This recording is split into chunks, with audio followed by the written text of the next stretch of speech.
बड़े भाई साहब। मेरे भाई साहब मुझसे 5 साल बड़े थे, लेकिन केवल 3 दर्जे आगे। उन्होंने भी उसी उम्र में पढ़ना शुरू किया था जब मैंने शुरू किया। उन्हें मेरी निगरानी का पूरा और जन्मसिद्ध अधिकार था, और मेरी शालीनता इसी में थी कि उनकी बातों का पालन करूं। वह स्वभाव से बड़े अध्ययनशील थे, हरदम किताब खोले बैठे रहते, और शायद दिमाग को आराम देने के लिए कभी कॉपी पर, कभी किताब के हाशियों पर चिड़ियों, कुत्तों, बिल्लियों की तस्वीरें बनाया करते थे। कभी कभी एक ही नाम या शब्द या वाक्य 10-20 बार लिख डालते।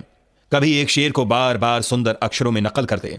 कभी ऐसी शब्द रचना करते जिसमें ना कोई अर्थ होता, न कोई सामंजस्य। मेरा जी पढ़ने में बिल्कुल न लगता था।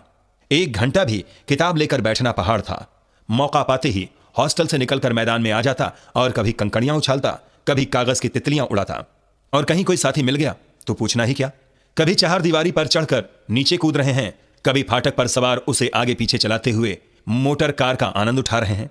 लेकिन कमरे में आते ही भाई साहब का वह रुद्र रूप देखकर प्राण सूख जाते। उनका पहला सवाल यह होता, कहां थे? हमेशा यही सवाल इसी ध्वनि में हमेशा पूछा जाता था, और इसका जवाब मेरे पास केवल मौन था। न जाने मेरे मुंह से यह बात क्यों नहीं निकलती कि जरा बाहर खेल रहा था। मेरा मौन कह देता था कि मुझे अपना अपराध स्वीकार है, और भाई साहब के लिए इसके सिवा और कोई इलाज न था कि स्नेह और रोष से मिले हुए शब्दों में मेरा सत्कार करें। मैं उनकी डांट सुनकर आंसू बहाने लगता। जवाब ही क्या था? अपराध तो मैंने किया, डांट कौन सहे? भाई साहब उपदेश की कला में निपुण थे।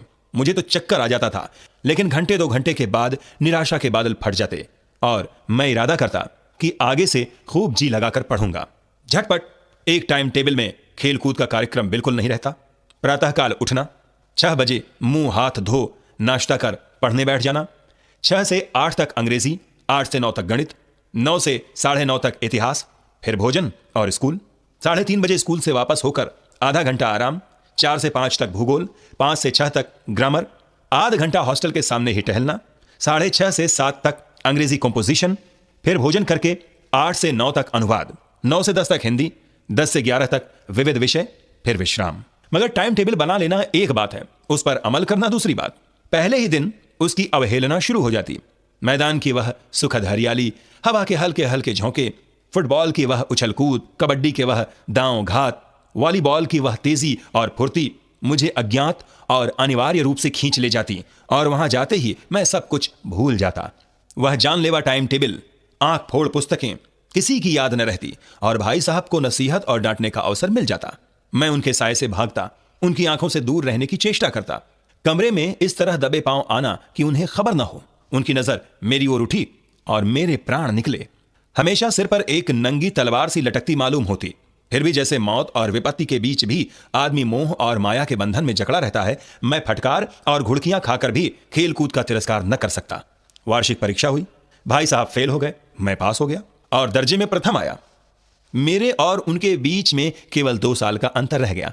जी में आया भाई साहब को आड़े हाथों लूं। आपकी वह घोर तपस्या कहां गई? मुझे देखिए, मजे से खेलता भी रहा और दर्जे में भी अव्वल हूं। लेकिन वह इतने दुखी और उदास थे कि मुझे उनसे दिली हमदर्दी हुई, और उनके घाव पर नमक छिड़कने का विचार ही लज्जास्पद जान पड़ा। हां, अब मुझे अपने ऊपर कुछ अभिमान हुआ और आत्मसम्मान भी बढ़ा। भाई साहब का वह रोब मुझ पर न रहा। आजादी से खेल कूद में शरीक होने लगा। दिल मजबूत था। अगर उन्होंने फिर शर्मिंदा किया तो साफ कह दूंगा, आपने अपना खून जलाकर कौन सा तीर मार लिया? मैं तो खेलते कूदते दर्जे में अव्वल आ गया। भाई साहब ने इसे भांप लिया। उनकी सहज बुद्धि बड़ी तीव्र थी। और एक दिन जब मैं भोर का सारा समय गुल्ली डंडे की भेंट करके ठीक भोजन के समय लौटा, तो भाई साहब ने मानो तलवार खींच ली और मुझ पर टूट पड़े। देखता हूं इस साल पास हो गए और दर्जे में अव्वल आ गए तो तुम्हें दिमाग हो गया है, मगर भाईजान घमंड तो बड़े बड़े का नहीं रहा। तुम्हारी क्या हस्ती है? तुमने तो अभी केवल 1 दर्जा पास किया है और अभी से तुम्हारा सिर फिर गया। फिर तो तुम आगे पढ़ चुके। यह समझ लो कि तुम अपनी मेहनत से नहीं पास हुए। अंधे के हाथ बटेर लग गई, मगर बटेर केवल एक बार हाथ लग सकती है, बार बार नहीं लग सकती। मेरे फेल होने पर मत जाओ। मेरे दर्जे में आओगे तो दांतों पसीना आ जाएगा। जब अलजेब्रा और ज्योमेट्री के लोहे के चने चबाने पड़ेंगे और इंग्लिस्तान का इतिहास पढ़ना होगा। बादशाहों के नाम याद रखना आसान नहीं। शिक्षक तो वही देखते हैं जो पुस्तक में लिखा है। चाहते हैं कि लड़के अक्षर अक्षर रट डालें, और इसी रटंत का नाम शिक्षा रख छोड़ा है। मेरे दर्जे में आओगे लाला तो ये सारे पापड़ बेलने पड़ेंगे, और तब आटे दाल का भाव मालूम होगा। इस दर्जे में अव्वल आ गए हो तो जमीन पर पांव नहीं रखते। इसलिए मेरा कहना मानिए, लाख फेल हो गया हूं, लेकिन तुमसे बड़ा हूं। संसार का मुझे तुमसे कहीं ज्यादा अनुभव है। जो कुछ कहता हूं उसे गिरह बांधिए, नहीं पछताइएगा। फिर सालाना इम्तहान हुआ और कुछ ऐसा संयोग हुआ कि मैं फिर पास हुआ और भाई साहब फेल हो गए। भाई साहब ने बहुत अधिक परिश्रम किया, कोर्स का एक एक शब्द चाट गए थे। 10 बजे रात तक इधर, 4 बजे भोर से उधर, 6 से 9:30 तक स्कूल जाने के पहले मुद्रा कांतिहीन हो गई थी, मगर बेचारे फेल हो गए। मुझे उन पर दया आती थी। नतीजा सुनाया गया तो वह रो पड़े और मैं भी रोने लगा। अपने पास होने की खुशी आधी हो गई। मैं भी फेल हो गया होता तो भाई साहब को इतना दुख ना होता, लेकिन विधि की बात कौन टाले। मेरे और भाई साहब के बीच में अब केवल 1 दर्जे का अंतर और रह गया। मेरे मन में एक कुटिल भावना उदय हुई कि कहीं भाई साहब 1 साल और फेल हो जाएं तो मैं उनके बराबर हो जाऊं, फिर वह किस आधार पर मुझे तंग कर सकेंगे।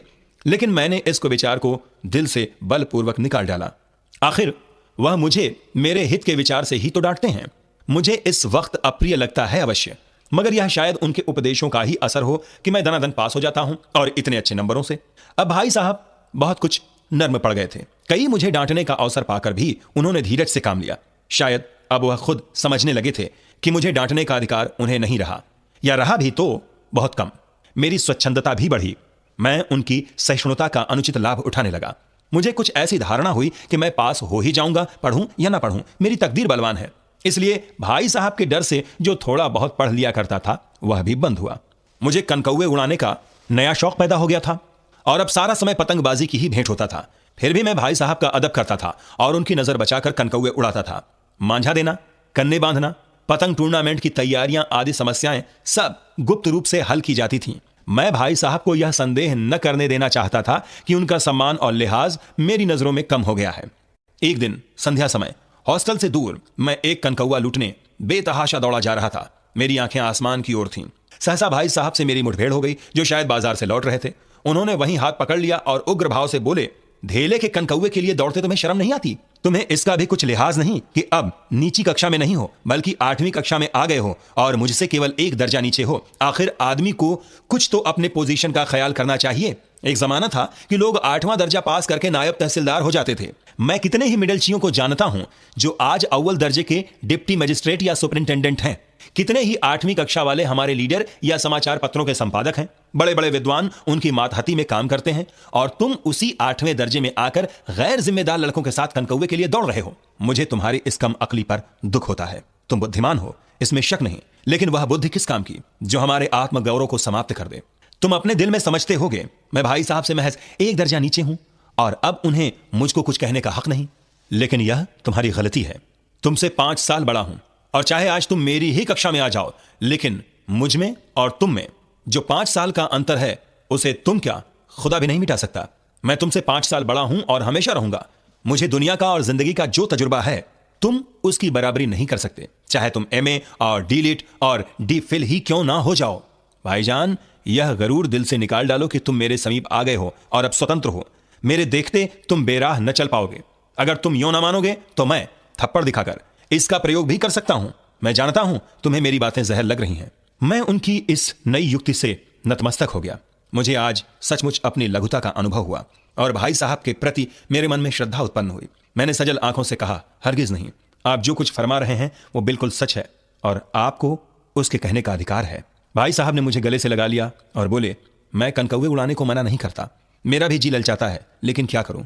खुद बेराह चलूं तो तुम्हारी रक्षा कैसे करूं? यह कर्तव्य भी तो मेरे सिर है। संयोग से उसी वक्त एक कटा हुआ कनकौवा हमारे ऊपर से गुजरा। उसकी डोर लटक रही थी। लड़कों का एक गोल पीछे पीछे दौड़ा चला आता था।